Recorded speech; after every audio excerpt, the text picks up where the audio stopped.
Respond to it. This Former guy President, is with all due respect, I'll have to follow the rules. Yeah. I will give you time later, Mr. President. I will give you time later. Just so that we can put to rest this issue of waivers, because it's been going back and forth. Will the former president be okay that if we draft the waiver now, that it be signed today instead of tomorrow? Will you be fine with that, Mr. President? Anong kapalit, sir? Hindi. Sampalin ko siya sa publiko. Hindi, wala naman. Ngayon na. Wala pong ganunan. Mr. Chairman. I'll give you, sasampalin ko sa Mr. Chairman. publiko. Session suspended. Session suspended. Yes.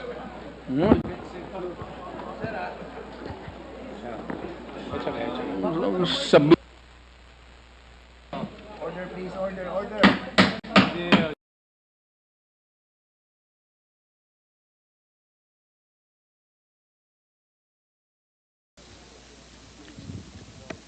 Ang statement po na yon na peke po ang war on drugs ni Duterte noong nakarang administrasyon. Ito po ay bunga nung nakalap namin na impormasyon at ebidensya nung kami ay nag-iimbestiga nila Senator Laila de Lima at dun sa aming sariling pagkalap na impormasyon at base na rin dito po sa testimonya, Mr. Chairman, ni Arturo Las Cañas sa ICC na naisumite niya at nagkaroon na rin ng kopya dito po sa Quadcom at doon sa kanyang video.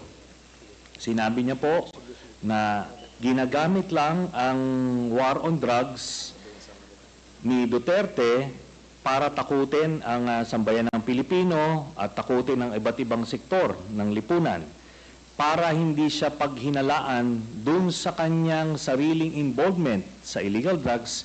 Kaya nga siya na-mention po na siya ang Lord of all drug lords. Ito po ay sinabi niya na mga kasabwat ni Duterte ay sina Michael Yang, Charlie Tan, Sammy Uy. At ito po, si Michael Yang ay ayon mismo sa report ni Colonel Acerto na dating Deputy Director of the Drug Enforcement Group of the Philippine National Police. Sinumite niya yung report tungkol sa involvement ni Michael Yang. Dito naman po, dun sa sinasabi niyo po, Mr. Chairman, na si Jimmy Guba na Customs Intelligence Police, sinasabi niya na si Michael Yang ang involved doon sa magnetic lifters na shipment. Ngayon po, lahat po yan ay nakalap namin. Pero ngayon po, kung dahil po doon, tinignan namin kung ano yung ebidensya na pwede naming malink ito. Kaya nga po, binalikan namin yung mga bank accounts na nakalap namin kay Duterte noong 2016. Tinitignan namin kung merong mga pumasok na pagkapirahan dito po sa kanya. At doon nga po kami nakakita na mga deposito sa mga accounts ni Duterte galing po dito po sa grupo ng mga drug lords na ito.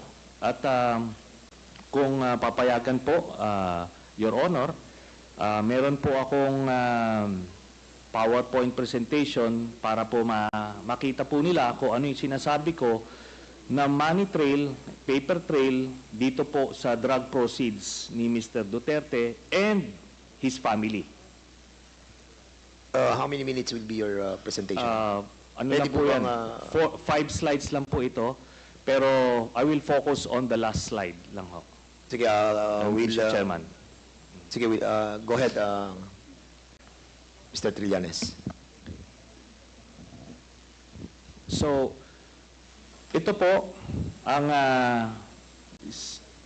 sige, doon po sa mga unang slides muna. Ayan. So ito po yung mga bank accounts na nakalap ko po ito noong 2016.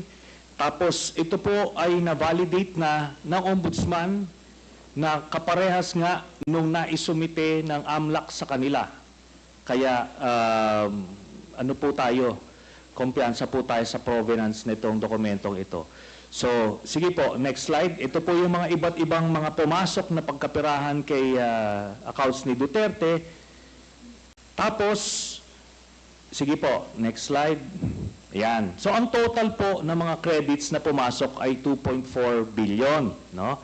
Ngayon, kung ano talaga yung actual total, malalaman po natin yan pagka binuksan po yung accounts. Ngayon po ito, no? Ang pagkakamali po ni Mr. Duterte nung nagtatago siya ng pagkapirahan ay ginawa niyang joint account yung kanyang anak na si Vice President Sara Duterte. Kaya ito po ay alam po naman natin na exempted sa bank secrecy law ang impeachment. So lalabas po yan lahat. Sige po, next slide. Ito po yung last slide. No. Dito po, meron po ito pong mga transactions na ito. Meron pong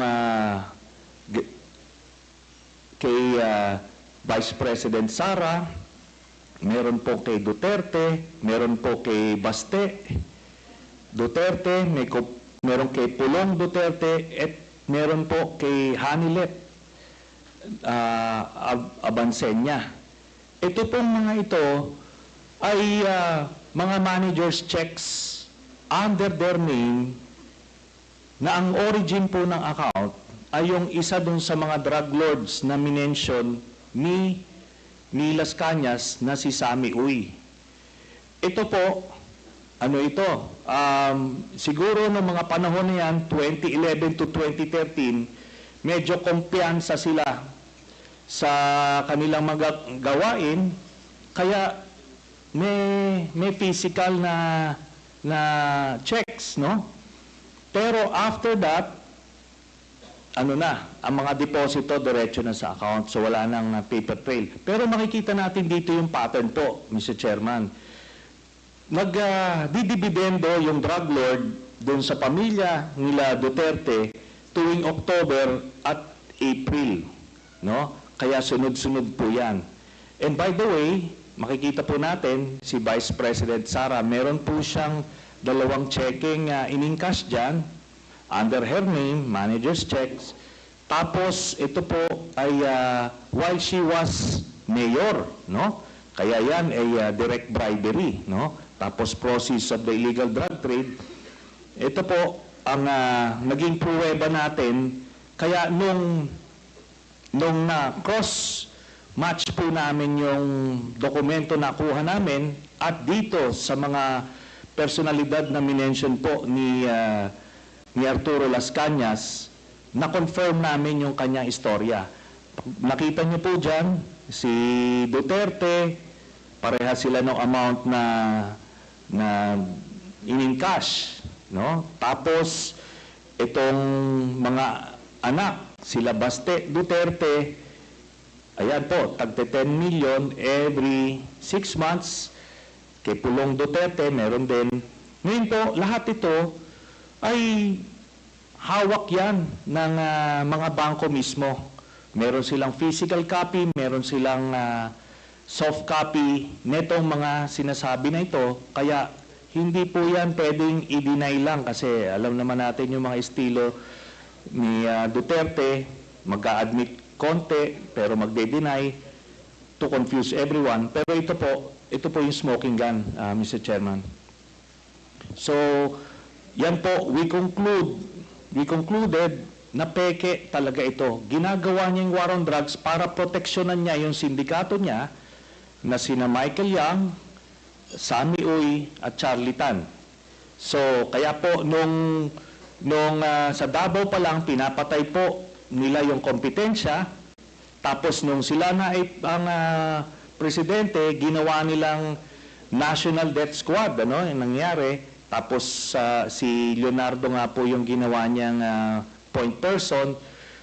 Tapos yung drug list na sinasabi ni Duterte, merong legitimate mga personalities doon, galing doon sa mga iba't ibang ahensya, pero pag may kailangan silang isingit ng mga kalaban nila sa drug business, sinisingit po nila doon.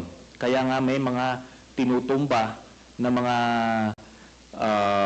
involved din sa illegal drugs kasi kompetensya nila yon sa distribution. Respond to it. This Former guy President, is with all due respect, I'll have to follow the rules. Yeah. I will give you time later, Mr. President. I will give you time later. Just so that we can put to rest this issue of waivers, because it's been going back and forth. Will the former president be okay that if we draft the waiver now, that it be signed today instead of tomorrow? Will you be fine with that, Mr. President? Anong kapalit, sir? Hindi, Sampalin ko siya sa publiko. hindi, wala naman. Ngayon na. Wala pong ganunan. Mr. Chairman. I'll Mr. give you President. sasampalin ko sa Mr. Chairman, publiko. session suspended. Session suspended.